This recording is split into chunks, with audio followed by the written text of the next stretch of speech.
lore of Michael Jackson says that he was undeniable, that his album Thriller was destined for greatness, and everyone saw it coming. The reality was far different. And there was a time when it seemed Thriller was destined to fail. November 1982, Los Angeles, California. We're at one of the finest music studios in the world, Westlake, where legendary sound engineer Bruce Swedien drops the needle for a first-time listen to the album he and two other men had poured their lives into for 4 straight months. 49-year-old Quincy Jones' bloodshot ears were at the ready, while the maniacally driven 24-year-old artist, Michael Jackson, leaned forward, ready to hear what he had poured his heart into. Song by song plays as the men listen, and the executives from epic record labels stand beside them, eager to hear what was a mind-blowing risk investment for their company.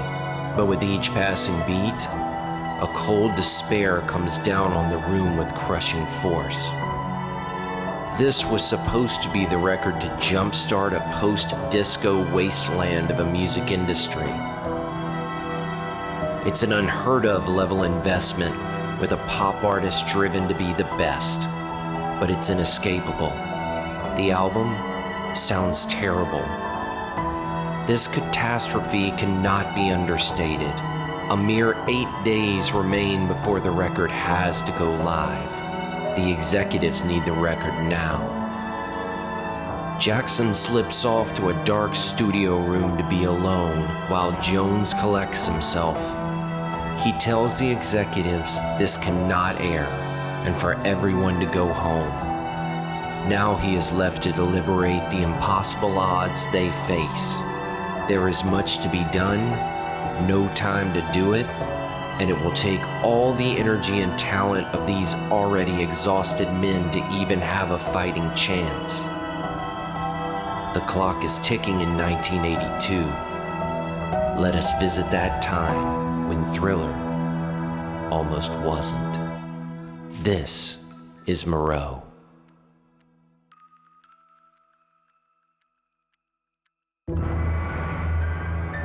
Michael Jackson might have been hiding in a studio room in 1982, but a year earlier, and a day after the Grammys, he was anything but hiding. He was hurt, and a fire was beginning within him. Over a decade into his career he had held since he was a young boy, he was used to breaking records. And when his album, Off the Wall, sold over 7 million copies, catapulting his solo act to the #3 album of 1979, it seemed certain that he would receive significant recognition at the Grammys. But he didn't. When he left with only 2 awards from that night, none in the general categories, he could have let bitterness sink him. But the 22-year-old Jackson had been clawing his way to the top since he meticulously learned those James Brown steps as a young boy. Devastation flipped to sheer drive, and when he connected with producer Quincy Jones, a flame was lit. They agreed. Their album must be undeniably great. They concocted an audacious strategy to create an album so undeniable that the Academy would have to recognize it. It would have no B-sides, be cross-genre, and be so broad, so appealing, and sell so outstandingly well that it would sweep the awards. Now, all they needed was someone to pay for it. Asking for large budgets in 1982 was insanity. The disco craze of the 70s had left a smoldering crater where a once profitable business called the music industry once was. But to create something unimaginably great, Jackson and Jones would have to hire the best, and this would not be cheap. Jackson and Jones knew the man who might take the risk and pay for their album. This was the famously volatile president of CBS, Walter Yetnikoff. He had a firm rule about his roster, which also included Bruce Springsteen and Billy Joel. The rule was simple: do not penny pinch your superstars.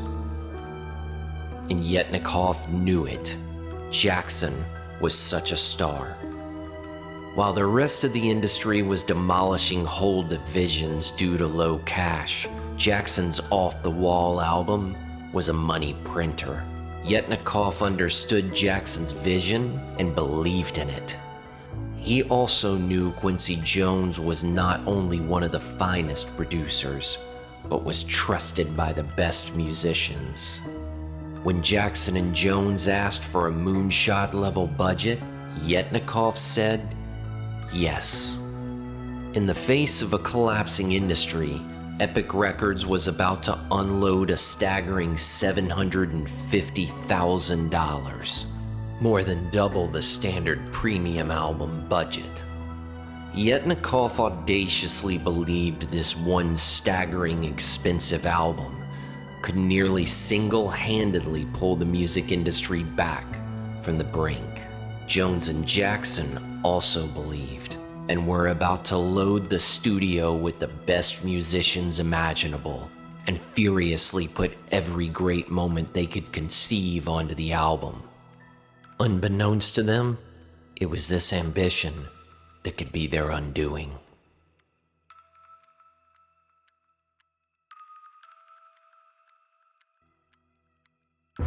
To say Jackson and Jones blew through the money is an understatement.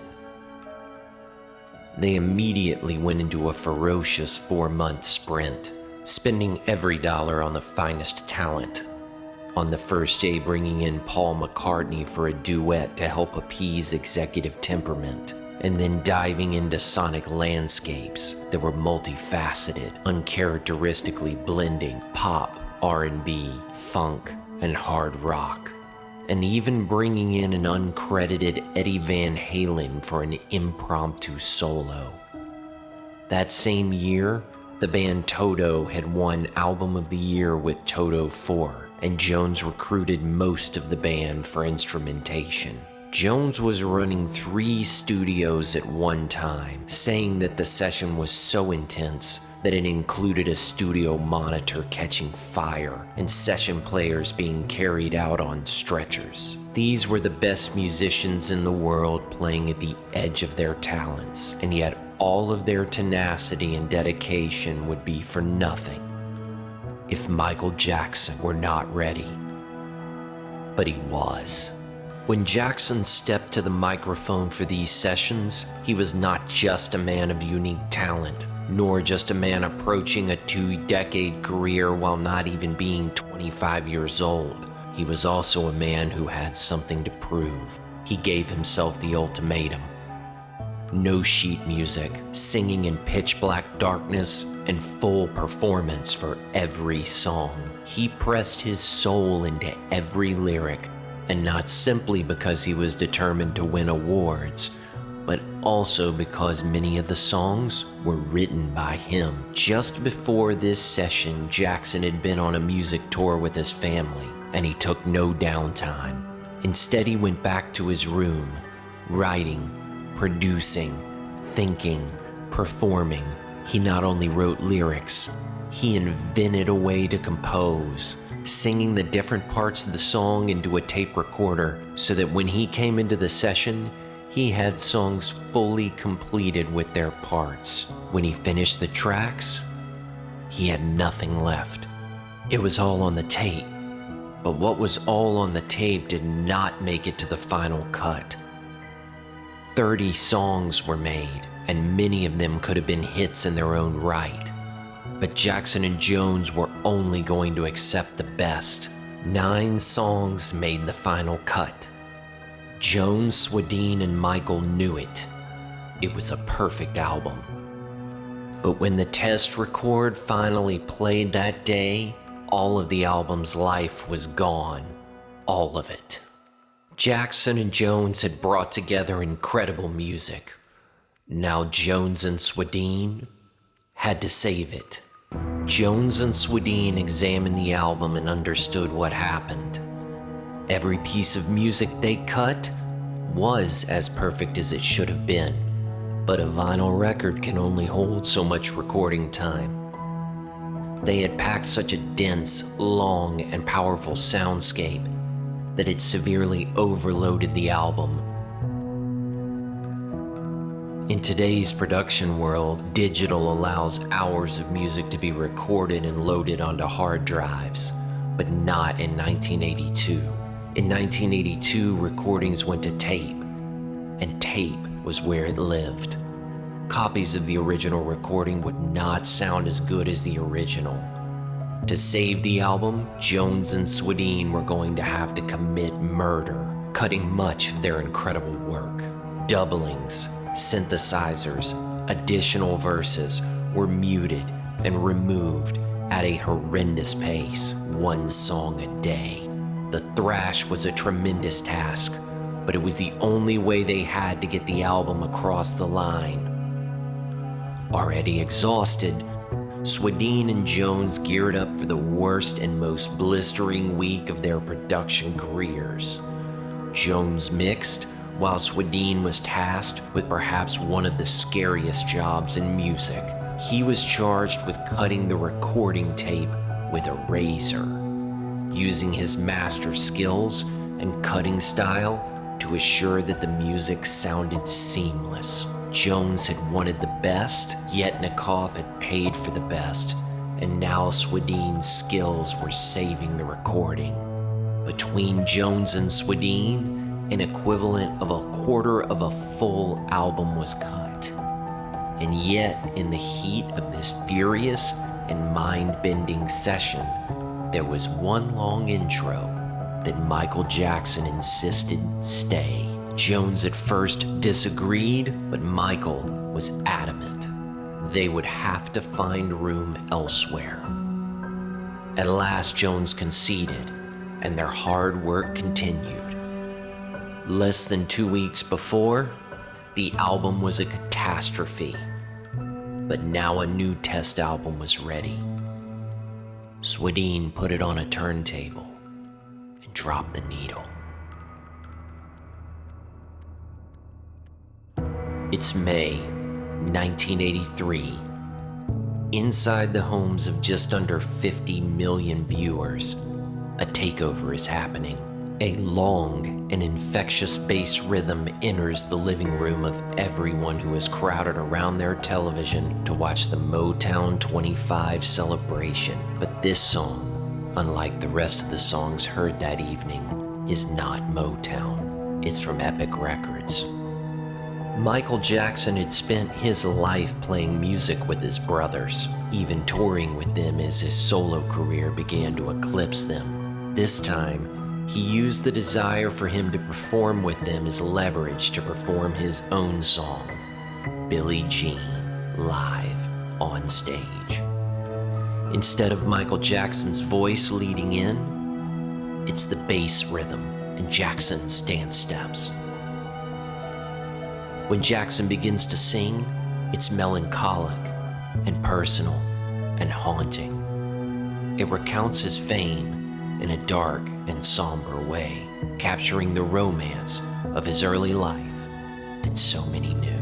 Months before, Jackson saw in that song introduction something nearly impossible for Jones and Swedien to recognize. It was not just about the studio. It was about the stage. Nevertheless, for Jackson's performance to have impact, the album had to sound great. Jones and Swedien had given all their energy to strip back that album. They had all held their breath when Swedien dropped the needle the second time, hoping to hear all the punch they had heard when they recorded, and they did. The new and final album sounded absolutely beautiful. And Billie Jean, an unusually crafted song, gave that perfect introduction for Jackson on stage. When Jackson used it at Mo 25 to explode his image across broadcast, fresh eyes might have looked at it and said that it was the reason the album Thriller was destined to surpass Off the Wall. Except, in fact, Thriller was already on its way before this national broadcast was even aired.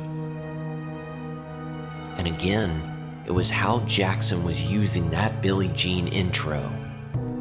Just a few months earlier, he had debuted the same song in a music video to the more limited audience on MTV, a music video vastly different than the rock and eclectic music featured on MTV at that time. Jackson used his masterful understanding of the camera to mesmerize audiences. But it never would have been had not Walter Yetnikoff, the same man who had greenlit Jackson's large budget for Thriller, not threatened Armageddon on MTV if they did not air the music video. When they did finally air it, it changed MTV forever. Jackson's captivating music video for Billie Jean was followed weeks later by Beat It, which combined hard rock and pop and included the Eddie Van Halen solo, which served as a kind of unifying force for music behind Jackson. To say that Thriller had become an undeniable success by June of that year was an understatement. The album was tracking far better than Jackson's previous juggernaut album, cementing Jackson's solo career into history. One more story before we leave Jackson in 1983. In May of 1983, Jackson had captured the radio airwaves, cable television, and broadcast, actually roaring his way to the title, King of Pop, and yet he was not ready to be finished.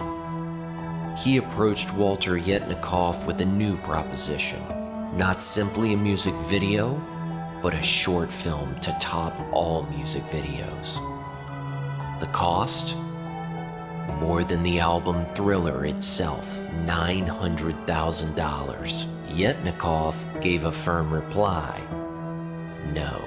Thriller was already 6 months into release, and in Yetnikoff's estimation, its life as a newly released album was in its late stage. Rolling out a new and expensive video sounded like a catastrophic mistake, but Jackson, along with famed director Jonathan Landis, were not to be stopped. They found financing from cable television and a new strategy: home video. The result was a 45-minute documentary which included the short film Thriller. Thriller tributed music and cinema from a previous era while giving it a modern style that riveted audiences and sent the album's sales on another tear.